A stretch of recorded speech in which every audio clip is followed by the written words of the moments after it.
Hak istimewa orang Melayu ialah memerintah seluruh tanah Melayu secara berdaulat. Sepatutnya tanah Rizal Melayu ketika merdeka 100%. Cara yang merdeka secara sempurna ialah dia bebas menentukan mengikut kehendak diri dia. Tapi sekarang kita tak bebas ke yang menentukan? 10 tahun belum masih lagi wujud sekolah yang mengajar anak-anak muridnya dalam bahasa kaumnya sendiri dan mereka tidak boleh bertutur dalam bahasa kebangsaan. Istilah kemerdekaan kita yang diberi ni adalah kemerdekaan yang bersyarat. Ini maksud log acuan. Acuan kolonial ditinggalkan supaya kita tak pijak dia. Kita tidak merdeka sepenuhnya pun sebenarnya. Kita merdeka yang cacat. Hari ini tetamu kita Ustaz Syed Ahmad Ishraq, Syed Ibrahim. Assalamualaikum Ustaz. CEO Iris ya. Hari ini rasanya kita nak understand ataupun kita nak cuba fahamkan sebenarnya apa maksud kemerdekaan yang sebenar. Saya rasa biasanya lah orang bila nak definisikan kemerdekaan ni dia akan bercerita tentang penjajahan secara fizikal. Jepun masuk, Jepun keluar, British masuk, British keluar, komunis masuk, komunis keluar, merdeka dan seumpamanya. Betul atau tak sebenarnya definisi ni Ustaz? Kalau kita nak katakan merdeka adalah penjajah datang dan penjajah keluar, naikkan bendera yang kita punya, selesai. Dan itulah yang kita kenang selama ini daripada tahun 1957 sehingga sekarang. Separuh betul lah. Separuh betul. Kenapa separuh? Betul. Apa lagi separuh yang tak betul? Bila kita sebut pasal sebuah negara ni kan, dia memang ada dia punya hardware dan software dia. Apa-apa negara lah, konsep sebuah negara. Kalau kita kata umat Islam di sini ada negara ataupun kita ada negara, okey, bermakna you mesti ada hardware, mesti ada software dia lah. Okey. So hardware negara ni ialah tanah dia, kan, wilayah dia, mesti ada wilayah. Dia mesti ada dia punya sumber alam dia. Dia mesti ada populasi, orang dia mesti ada orang. Kalau tak macam ni you claim you ada negara. Okey. Kan, mesti ada orang. Dan you mesti ada satu sempadan lah yang orang orang kata apa? Geographical boundaries lah. Ya, yang maknanya orang kata okey, itu tempat kamu. Alright. Kan, so dalam tu up to you, macam kita dalam taman perumahan lah kan, walaupun satu taman tapi okay, rumah ni rumah dia, dalam tu itu hal dia lah, dia nak buat apa dengan anak dia dan sebagainya kan. Tapi ada juga software. And so macam mana tanah ni digunakan, macam mana orang-orang tu dibangunkan, orang-orang ni kerjakan tanah tu macam mana. Maksudnya dalam konteks negara, apa industri kita, apa teknologi kita, apa pendidikan yang kita buat, apa budaya yang kita bina, what is the culture yang ada dalam orang-orang yang ada di situ. So betul lah macam bila sebut 57 yang diberi, saya suka guna istilah diberi. Sebab kemerdekaan yang zaman tu pun ada banyak jenis. Kalau misalnya kita bandingkan Indonesia je lah, paling simple lah kan. Indonesia ni tak diberi. Sebab kemerdekaan dia bukan melalui rundingan. Kemerdekaan dia memang melalui melawan. Baik. So kita berunding. Berunding meaning ada compromise lah. Kan, runding kan. Mana ada orang dapat. Maknanya kemerdekaan kita ni penjajah yang bagilah. Maknanya bukan kita lawan untuk mendapat kemerdekaan tu. Ada orang kata kita lawan melalui rundingan. Tapi yelah, maknanya kalau rundingan tu tak berjaya, kita mungkin tak melawan pun. Bermakna kita merdeka tu kerana diberikan lah. Kemungkinan tak melawan tu menarik lah. Okey lah, tafsiran masing-masing lah. Tafsiran masing-masing. Bagi saya, kita diberi. Baik. Kita diberi kemerdekaan tu. Dan bila diberi, dia ikut siapa yang bagi lah design itu. That's the problem. Baik, maksud Ustaz sekarang ni ialah kemerdekaan kita yang diberi ni adalah kemerdekaan yang bersyarat. Macam saya sebut lah, bila orang tu bagi, orang tu tentukanlah bentuk design dia. Baik. Walhal tapi kalau benda tu diberi dan bersyarat, sebenarnya kita tidak merdeka. Okey, menurut orang yang merundingkan kemerdekaan lah, dikatakan mereka British beri sebagaimana yang kita nak. Dikatakan begitulah. Baik. Soalan di sini, apa yang kita nak? This is the question yang kita kena jawab. Jawapan kepada persoalan tu menentukan sebenarnya apa makna merdeka.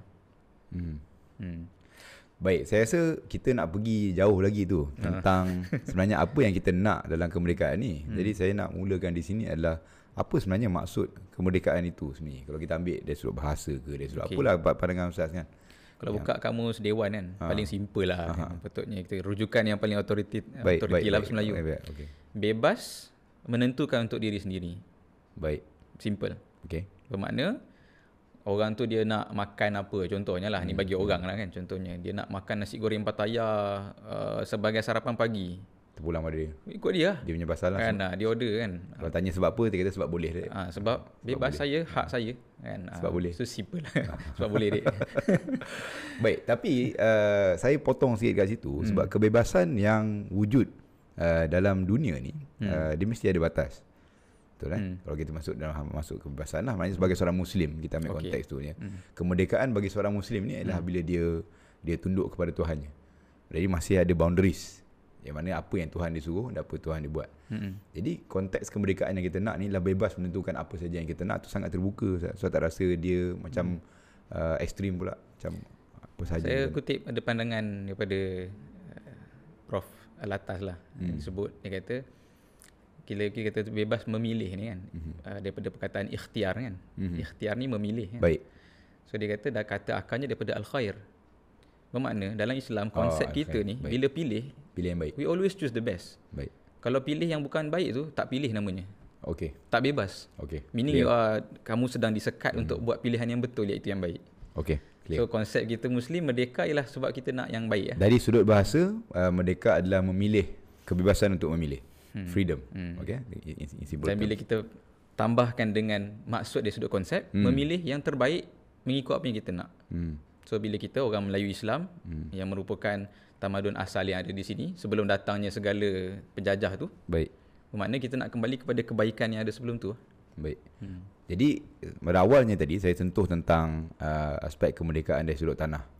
Kan Jepun, British, komunis masuk keluar negara dan mana-mana lagi negara di dunia ini kita sentiasa bercerita tentang penjajahan dari sudut orang luar datang, Belanda datang Indonesia, Belanda keluar dan sebagainya lah. Itu kita belajar daripada sejarah, daripada sekolah lagi. Jadi cuma isunya sekarang saya ambil satu contoh lah. Kalau kita ambil daripada konteks tanah pun, tanah Rizab Melayu misalnya, katakan di sini statistik semasa mula merdeka, boleh kata dalam 60, kita dah 66 tahun tahun ni insyaAllah merdeka kan. Sebelum merdeka 50% keluasan sebenarnya tanah Melayu adalah tanah Rizab. 50%. 50%. Ini daripada Puan Zahra Sulaiman maknanya daripada Ikatan Arkeologi Malaysia. Daripada seluruh semenanjung tanah Melayu. Okey. Ya. 13 juta hektar lah, more or less. Namun begitu statistik yang ada pada tahun lepas dia menurun sehingga 23% pada tahun 2022. That's more than half reduction after about 65 years kita merdeka. Jadi sebenarnya saya cuba untuk kaitkan benda ni, kemerdekaan dari sudut tanah, tiba-tiba tanah kita diambil. Tanah Rizab Melayu ni akhirnya tanah yang milik orang Melayu. Dia satu jaminan hak yang ada dalam perlembagaan sebenarnya, tanah Rizab Melayu ni kan. Jadi tanah tu hilang. Kepada siapa tu, itu satu persoalan yang saya rasa mungkin kita tak boleh nak ulas terlalu panjang malam hari ni. Tapi isu dia adalah tanah tu bukan milik orang Melayu dah. Jadi adakah merdeka dari sudut pemilikan tanah sebenarnya? Pertama saya nak tekankan memang betul isu merdeka ni memang isu tanah penting. Sebab sebaliknya juga misalnya Palestin bermula juga penjajahan tu contoh yang menarik Ustaz. Saya contoh yang apabila Rothschild mengeluarkan dana daripada dia sendiri untuk mengarahkan estate-estate dibeli, ladang-ladang dibeli. Baik. Dan itulah dia pintu kemasukan segala populasi diaspora Yahudi masuk dan bermulalah cerita rejim haram Israel tu. Baik. So the same case lah pada kita. Yang kedua, saya nak komen bila sebut ketika merdeka 50% tu tanah Rizab Melayu. Sebenarnya secara logik pun fakta tu salah. Okey. Mana tanah Melayu sebenarnya? Tanah Melayu sepatutnya keseluruhannya lah. Ya. So, itu mengecilkan istilah lah Ustaz. Istilah tanah Rizab. Dia actually ini satu trik daripada British. Apabila mereka menerima 4 keistimewaan kan yang ada dalam perlembagaan. Dan kena ingat perlembagaan ni bila dirangka, dia dirangka juga oleh penjajah. Ya. Walaupun dia katanya menerima memorandum lah. Suruhanjaya Reid Dia menerima memorandum daripada katanya 300 pihak. Termasuklah Sultan-Sultan Melayu, termasuklah UMNO, termasuklah PAS. Dan kami di IRIS kami kaji, boleh kata majority memorandum ni secara mendetail yang saya sekarang tak buat dah. Padahal sebenarnya implikasi memorandum dan apa yang dipilih daripada memorandum tu sampai kita hari ni. Baik. Okay. So isu tanah Rizab ni. Okay. Isu tanah Rizab ni ialah perkara yang dituntut sebagai hak istimewa oleh UMNO. Okey. Okay, oleh UMNO. Bukan Raja-Raja Melayu Ustaz Saya difahamkan. Dan disokong kemudiannya lah. Okay, baik. Kita boleh faham situasi masa tu parti yang dianggotai oleh kebanyakan keturunan Raja dan Sultan ialah UMNO. Masa itulah. So menurut pendapat UMNO, Melayu ni ialah satu kaum dalam sebuah negara berbilang kaum. Baik. Okey. Jadi bermakna tanah di sini sebenarnya semua tanah semua orang, tapi kami nak ensure ada bahagian yang kami punya. Jadi premis tu dah lain daripada fakta sebenar sebelum penjajah datang. Okey, betul. So PAS punya memorandum, dan PAS dulu saya sebut juga bukan macam PAS hari ni lah. Tak boleh bila saya sebut PAS ni ada yang PAS hari ni. Saya nak kata ni PAS yang dulu. Okey, betul. Ketika Dr. Burhanuddin Al-Hilmi, dia mengatakan dia tidak setuju dengan semua hak istimewa ni. Ada orang kata, apa ni? Inilah dia masalah PAS ketika itu kan, tak memperjuangkan untuk orang Melayu. Dia kata, hak istimewa orang Melayu ialah memerintah seluruh tanah Melayu secara berdaulat. End of story. Okey. Habis. Okey. Jadi bermakna sepatutnya tanah Rizal Melayu ketika merdeka 100%. Saya bila Ustaz sebut tu, saya teringat statement Hamas. Masa tu statement Kalimah Shah lah kan. Maknanya dia kata tanah Palestin ni ialah keseluruhannya. Kan. Jadi penjajahan yang fizikal yang berlaku pada Palestin tu ialah mengambil tanah sedikit demi sedikit. Concession and then akhirnya ya perjanjian perjanjian demi perjanjian lah. Saya rasa panjang cerita lah, tapi akhirnya orang lupa konteks asalnya ialah Palestin ialah semua tanahnya itu asal. Saya rasa nak kata one to one example lah, tapi saya dari sudut konteksnya ialah masalah tanah ni diambil oleh orang. So itu satulah, tapi iyalah okeylah sekarang dah dalam perlembagaan lah. Benda dah written in stone lah kata orang kan. Betul. Cuma saya pun nak betulkan juga yang dikatakan tahun lepas dikatakan 20% reduction tu, rupanya banyak orang komen kepada laporan audit negara 2019 yang ketika itu dia menyatakan statistik tanah rizab Melayu itu tidak menggambarkan statistik sebenar. Bermakna kutipan data kita terhadap jumlah sebenar ataupun saiz sebenar tanah rizab Melayu ni does not reflect the truth. Bermakna kemungkinan jauh lebih kurang daripada jauh tu. lebih kurang. Reduction daripada 50% kepada 23% tu dah teruk dah. Dah teruk. Dan mungkin sebenarnya lebih teruk daripada tu. Mungkin lebih teruk. Dan kemudian masalah yang seterusnya pula yang kita tahu memang confirm masih ada pula, tidak dibangunkan secara strategik. Banyak juga yang terbiar. Yang kemudiannya dijadikan alasan oleh orang lain masuk intervene dan kemudian minta untuk ambil tanah ni supaya akhirnya supaya di-developkan. Dan memang secara fakta pun ni banyaklah kalau nak sebut, tak sempat lah malam ni kan. Memang banyak fakta menyatakan banyak tanah rizab Melayu yang akhirnya dibangunkan sebagai projek milik Tycoon Cina. Baik. Terus terang saya sebutlah antaranya company seperti LBS Bina. Kalau sini ada yang dekat-dekat sini pun ada juga sebenarnya. Baik. Ini yang saya katakan sini, bumi dipijak milik orang kan, dalam lagu yang kita biasa dengar lah kan, kalau kita anak kecil main api maknanya akhirnya tanah yang kita pijak orang Melayu pijak ni yang merupakan kita katakan tanah Melayu, sebenarnya tanah Melayu yang asal. Akhirnya pemilikan itu pun terlepas kepada orang lain. Baik Ustaz, kemerdekaan dari sudut tanah, kita masih lagi dekat berlega pada isu itu. Yang saya nak katakan kat sini, Ustaz setuju tu kalau sebenarnya kita masih lagi ada isu pada sudut tanah pun sebenarnya. Definisi kemerdekaan ni, boundaries kita pun tercabar. Kita tidak merdeka sebenarnya pun dari sudut tanah. Memanglah. Beralih pemilikan, kalau saya boleh katakan gitu. Dulu British, mungkin komunis, mungkin Jepun, tapi sekarang orang lain. Betul. So ialah siapa yang memiliki tanah tu dialah yang menentukan. Baik. Kan, basically simple. Daulat tu kat mana? Bila kita kata tentang kedaulatan kan, kadang hari ni orang sebut kedaulatan ni pasal tak kena serang, tak ada negara luar datang jajah physically kan. Sebenarnya daulat tu di mana? So antara benda paling simple yang kata daulat tu ialah bila tanah tu kita punya. Baik. Kan? So kalau bukan kita punya, saya rasa cukup untuk menyedarkan kepada kita hakikat definisi kemerdekaan dari sudut pemilikan tanah, satu isu yang sangat besar.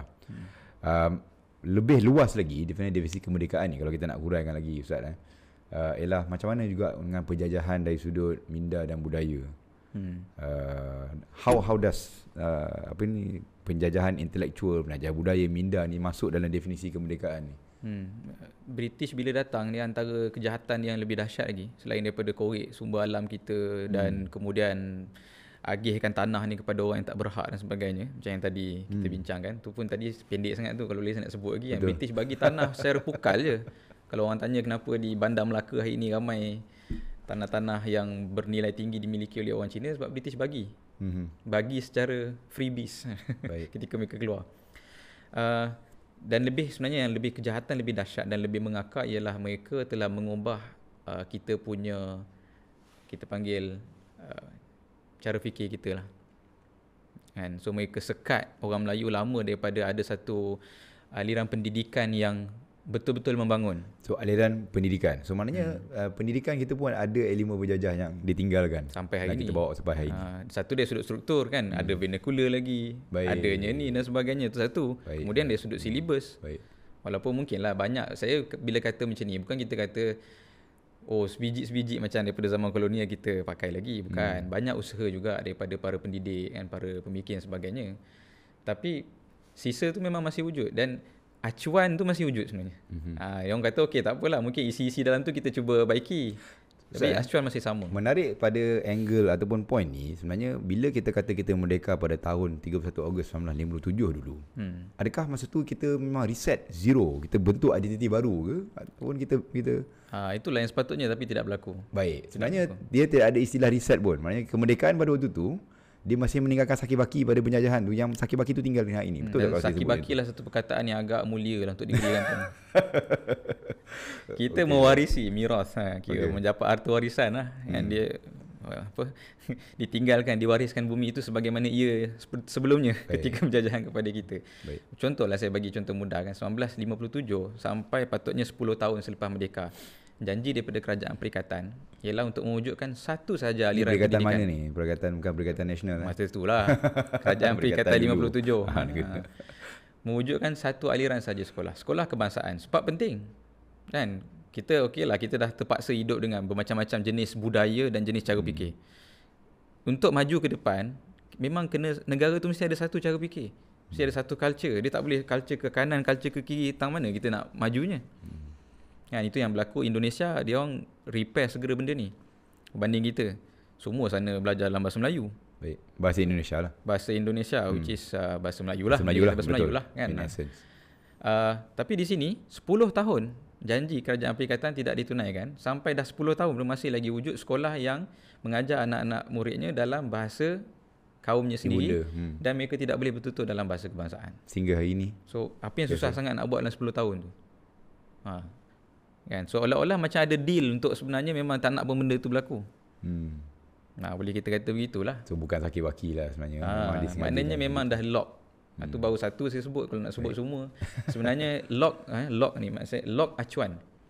Dalam tu mungkin kita kita buat lah macam ni sikit, nama jalan tukar ke apa ke, benda-benda yang artificial tu mungkin kita boleh ubah. Tapi acuan, dia dalam setiap bidang ni, acuan itulah yang paling menentukan apa jadi dalam bidang tu. Contoh acuan tentang ekonomi kita.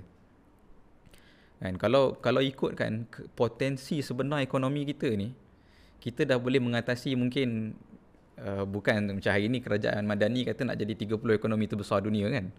Saya rasa itu dah kita boleh kecapi 20 tahun dulu lah. Baik. Tapi sebab ada acuan yang tidak boleh kita pecahkan. Maksud Ustaz, kalau kata kita boleh kecapi dulu tu, dengan syarat apa? Dengan syarat kita memecahkan acuan ni lah. Memecahkan acuan ni. Sebab acuan kolonial ditinggalkan supaya kita tak pijak dia. Kan? Kita masih kekal dalam keadaan commonwealth. Commonwealth di mana semua wealth di dunia ini dianggap common dan akhirnya dipusatkan di tempat empire lah. Saya rasa benda tu agak mungkin sukar untuk dibayangkan, tetapi itu adalah Commonwealth ni adalah salah satu daripada sakibaki berjajahan yang wujud. Dan pelik kita masih lagi bahagia duduk dalam Commonwealth. Tapi the fact is kita duduk dalam Commonwealth dari sudut orang kata sukan. Kalau macam saya itu yang kita tahu kan. Bukan kita saya rasa orang ramai pun bukan faham sangat kan Commonwealth ni, kita tahu sukan Commonwealth kan. Tapi apa sebenarnya maksud Commonwealth tu sebagai sakibaki penjajahan tu? Commonwealth ni memang ikatan walak kalau bahasa Arab ni, ikatan kesetiaan di antara negara-negara yang pernah bersama dengan Britain atas dasar dulu kami pernah membawa kemajuan ke tempat kamu. So marilah kita maju bersama-sama juga walaupun kami dah. Yang ini kita boleh katakan dia satu perjanjian minda ke macam mana? Dia penjajahan sistemik. Lebih sebab minda tu mungkin salah satu. So sistemik. Dia lock pelbagai sistem minda, sistem fizikal, sistem rohani, all systems. So sistemik. Saya rasa benda macam ni kan, dia dalam sudut layman kan, orang mungkin tak nampak apa impak dia kepada susuk tubuh orang kata orang Malaysia itu sendiri. Adakah dia menyebabkan kita tidak ada identiti ke, ataupun apa sebenarnya kita nak Ustaz daripada semua ni? Impak dia banyak bidang lah. So kita tak tahu kalau nak kupas satu-satu panjang. Maksud saya, kita mungkin ataupun kalau saya boleh ambil satu kesimpulan awal tentang isu kemerdekaan ni, ialah kita tidak merdeka sepenuhnya pun sebenarnya. Kita merdeka yang cacat. Baik, okey. Kita ambil kat situ. Tak sempurna lah merdeka kita ni. Tapi sebenarnya apa yang kita nak? Apa point B yang kita nak pergi ni? Kita daripada point A yang kadang-kadang sekarang ni, kata-kata merdeka yang cacat ni, di manakah bentuk point B, ataupun apakah bentuk kemerdekaan yang kita nak sebenarnya, yang kita duk cari? Okey. So apa merdeka yang sempurna? Ya, yang sempurna. Kan? Contoh macam tadi saya bagi contoh simple. Okey, dari sudut pemilikan tanah kita. Okey, tanah, yes. Bermakna? Agree. 100%. Kena kembalikan balik. Itulah dia. Yes. Sempurna 100% lah. Ataupun okeylah, kita sikit demi sedikit lah, tapi at least kembalikan pada zaman waktu sebelum mereka 50% tanah reserve dan sebagainya. At least tak lah. sempurna jugalah. Tak sempurna. Okey, fine. Kita ambil lah cerita, stop dulu cerita pasal tanah reserve. Next, apa lagi Ustaz? Okey, itu satu sebab tadi kita dah sentuh tentang betul. benda tu kan. So, kalau kita nak gambarkan secara keseluruhan, sebuah negara yang merdeka secara sempurna, patah balik tadi maksud merdeka saya sebut awal tadi, ialah dia bebas menentukan mengikut kehendak diri dia. Tapi sekarang kita tak bebas ke nak menentukan? Macam tadi saya banyak sebut kan, maknanya kita nak buat pendidikan kita tapi tak buat-buat. Kenapa tak boleh buat ni? Kita nak buat ekonomi kita. Okey, contohnya kita ni ada banyak potensi kalau dari sudut ekonomi, tapi banyak juga yang tak dapat nak dibangunkan. Contohnya kita ni bising ataupun kita ni maju sikit je daripada ekonomi sawit kita misalnya pun dah ada sekatan. Walhal itu pun kita tak buat apa lagi sebenarnya. Sawit ni, kita ni dalam dunia punya chain ni, kita ni bukan duduk pada the highest value. Baik. Kita ni duduk tengah-tengah. Kita jual komoditi, kita jual barang je. Orang lain proses, dia dapat jual dengan harga yang paling tinggi. Itu satu contoh dia sudut saya ekonomi. Mungkin nak tambah contoh tu kan, sebab saya mungkin biasa dalam bidang ni adalah tentang nuklear. Okey, nuklear. Ya, I mean the flexibility untuk kita menggunakan kuasa nuklear tu bukan sebagai senjata, tapi sebagai sumber tenaga yang sangat efisien. Kan banyak negara yang ada. Pakistan ada, India ada, Jepun yang paling dekat dengan kita semua. Tapi kalau kita nak buat memang tak boleh, tak dibenarkan. Betul. So contoh lain dari sudut pendidikan misalnya, ni orang-orang dalam universiti ini faham. Orang Melayu ni dia pernah mencapai satu pencapaian ilmu yang mana dia boleh menghasilkan teori yang lain daripada teori yang ada hari ini. Contohnya teori matematik, kan, teori orang alam, Melayu teori ada. Dan hari ini pun banyak cubaan-cubaan tu. Tetapi apa yang akan berlaku pada orang universiti sangat faham. Bila kita buat hasil kerja akademik berdasarkan teori-teori itu, dia tak akan masuk jurnal-jurnal yang diiktiraf ni. Okey. Sebab apa? Jurnal-jurnal ni semua Yahudi punya. Ni simple lah nak bagi orang faham kan. Ada kuasa yang kontrol lah. Bermakna orang paling pandai di kalangan kita pun tak akan diiktiraf sebagai pandai. Dan kita kalau nak pandai kena ikut acuan tadi. Framework yang sebut acuan tadi tu. Acuan yang dah tertinggal. Itu dari sudut pendidikan. Dan dari sudut macam-macam lagi lah kalau nak sebut, semua benda ada macam tu lah sebenarnya kan. Macam politik misalnya. Kenapa sampai sudah parti-parti Melayu tak pernah boleh bersatu padu? Saya yakin jawapan dia sebab ada orang tak nak. Baik. Bukan orang Melayu tak nak, orang lain yang tak menarik nak. Puan Ustaz. Sebenarnya ada orang yang tak nak, dan orang tu bukan daripada kalangan ahli politik ni. Bukan daripada kalangan orang Melayu. Bukan kalangan. Baik. Ustaz, kita masih lagi nak cerita tadi Ustaz. Sebenarnya kita nak pergi ke mana? Ustaz kata tadi kita nak pergi kepada satu situasi yang kita boleh menentukan kita punya identiti sendiri. Menentukan ekonomi kita, menentukan apa yang kita nak. Acuan kita sendiri. Macam mana nak buat tu? Bermakna kita pertama sekali, kita kena memahami realiti ni sebagaimana yang sepatutnya. Macam tadi sebut kan. Tadi kita sebut, hari ni kita punya tanah rizab bermula dengan 50%. Itu dah salah dah. Baik, okey. So realitinya macam mana? So assessment kepada realiti first kali kena betul. Okey, sekarang berapa banyak sumber kita sebenarnya? Apa jadi dengan populasi kita? Orang Melayu apa jadi? Dan sebagainya. Sebagaimana yang sepatutnya. Dekat sini dah satu masalah sebab data tentang negara kita pun kita banyak tak ada. Negara kita sendiri ni, kita tak ada data. Tanah mana sebenarnya kita punya, tanah mana orang lain punya. Ya, sebab tanah rizab Melayu tu pun masih lagi orang data ni pun masih lagi ada pada kita punya penjajah. Tu step pertama. Kita kena tengok betul-betul realiti. Sebab nak gerak ke point B kan, kita nak kena tahu jauh mana jalan ni. Nak tahu jauh mana, kena tahu kita kat mana sekarang. Betul. Pertama. Kemudian yang kedua, kita kena betul-betul identify bila nak pergi ke point B ataupun kemerdekaan yang sempurna ni, kita akan berdepan dengan apa? Dia bukan jalan yang lurus kosong kat depan tu lah. Secara logiknya pun kan, macam orang buat company pun contohnya kan, okay, dia kata dia nak jadi company yang IPO lah, listed dalam bursa. Baik. Padahal hari ni dia baru daftar enterprise je kan. Bayar berapa ringgit kan daftar enterprise. So perjalanan nak pergi situ dia dah boleh bayang dah. Oh, dia akan dihalang sini ke dengan Melayu hantar jampi sihir apa segala bagai semua kan. So kita juga perlu mengambil kira apakah sebenarnya halangan-halangan strategik. Dan yang ni pun bermasalah. So contoh kan saya sebut dalam kerajaan hari inilah, dia menyatakan ada beberapa tantangan, istilah yang digunakan tantangan ataupun cabaran ekonomi kita. Bila saya baca, saya tengok, betul lah saya setuju, tapi ini bukan elephant in the room. Maknanya ada cabaran yang lebih sebenar yang tak disebut. Cabaran monopoli ekonomi, cabaran kawalan itu, cabaran kawalan ini, cabaran desakan, kebergantungan tersangat tinggi kepada teknologi daripada luar, tidak dimention. Okay. Jadi bila kita tak address the right problem, maknanya kita tidak bergerak pun. So pertama nak kena faham reality. Yang kedua, diagnose the true problem ataupun masalah sebenarnya kita akan lalu. Okay. Dan yang ketiga, barulah kita ni fikirkan langkah untuk crash the problem. Okay.